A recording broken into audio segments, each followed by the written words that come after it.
Hey folks, welcome back. Thanks for joining me. Tonight we're going to be doing up some grilled chicken with some fettuccine alfredo. I'm not going to be going over the alfredo piece of it, but the chicken part I'll be covering as far as how we're going to grill it. The reason I'm not covering the alfredo piece is it's really just a copy of what Sam the cooking guy did for his alfredo. I did do something a little bit different with the chicken though. But we'll get into that as I get into cooking. While I'm waiting on the PK360 to come up to temp so we can grill up this chicken tonight for the chicken alfredo. I was gonna share some good news. I've got a Canon M50 on the way. They shipped it today, finally. I've got a microphone coming with it that's gonna help fix some of the audio problems that I've had on my channel so far. And a couple of other whiz-bang things to help me out, including a better tripod.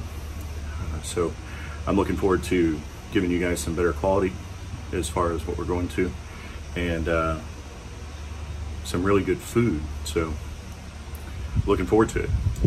I'll talk a little bit about the chicken, and then we'll cut in whatever pieces I'm missing from this. But what I did is I took this, you can see it here, it's McCormick roasted herb and garlic, and basically I took some avocado oil, took the chicken breasts after I trimmed them up a little bit, got all the little fat and excess stuff off of it, and I pounded them out flat so that they're an even thickness all the way across. I put some avocado oil in a Ziploc bag, and then I put the chicken breast in there with the oil, mixed it around a little bit, and then I dumped a couple of tablespoons of that, and kind of let it sit in the fridge for a couple of hours so that the salt can work on the chicken and make it more flavorful.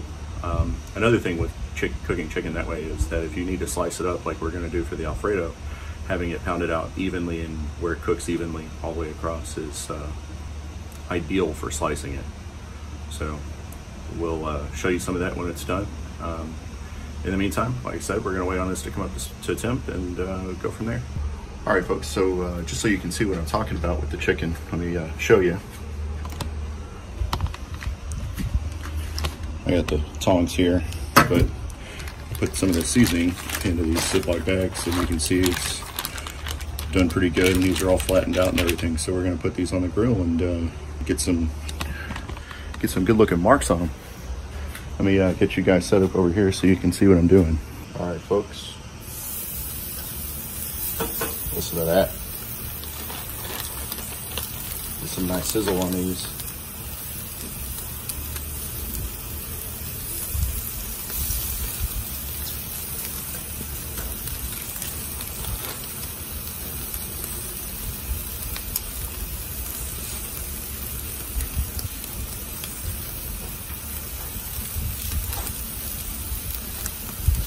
In one of my previous videos, I was talking about chicken thighs and how chicken thighs are a little more forgiving. Well, chicken breasts, not so much.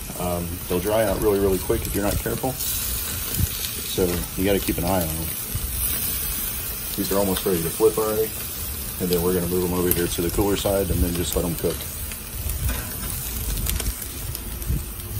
Look at that.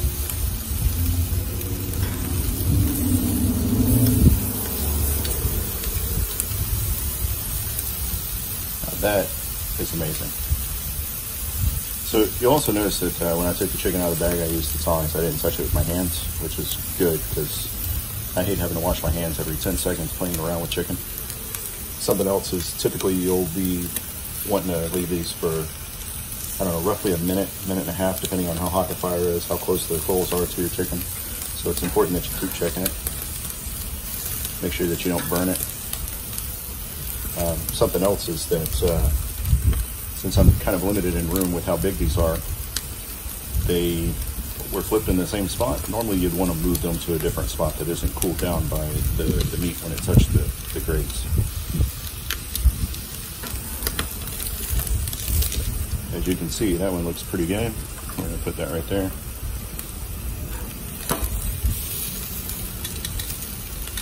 You'll notice when I moved that one, I kept it on the same lines as they were already having, so I wouldn't have multiple grill lines on that side of the chicken.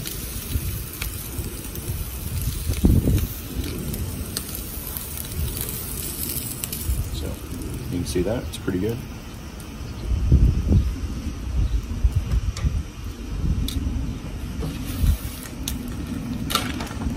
these other two on here.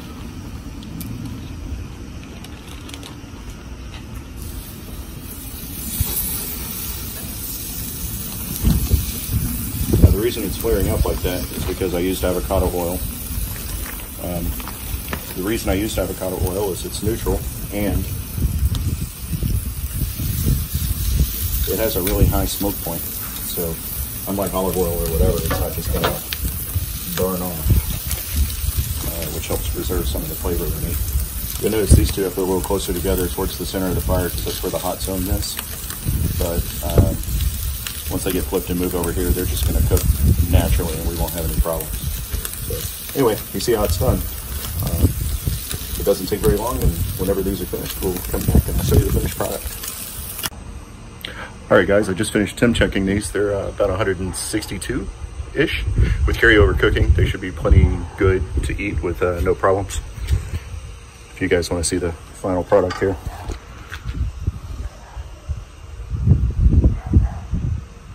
One thing I'll say about this is it's very important that you don't pull them off too early, but you don't want to overcook them either, because chicken, especially the chicken breast, tends to dry out really, really bad. Anyway, so chicken's ready. We're gonna get it in the house and load up some fettuccine alfredo, and I'll snag a couple of pictures of that for you guys, and then we're gonna call it a video. All right, guys, so it's time to cut the chicken. I let it rest for a good 5 minutes or so, and you can see what it looks like.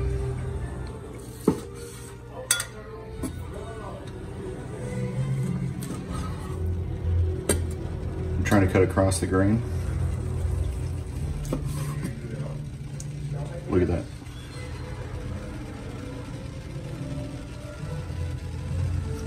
It's all nice and juicy.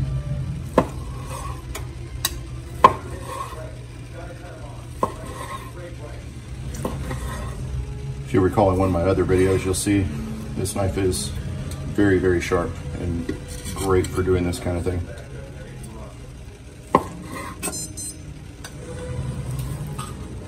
Oh, that one shredded up. That's how tender that chicken is.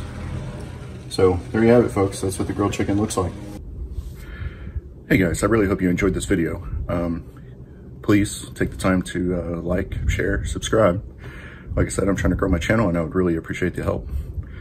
Look forward to another video coming this weekend of me grilling wings on the PK360. Until then, take care.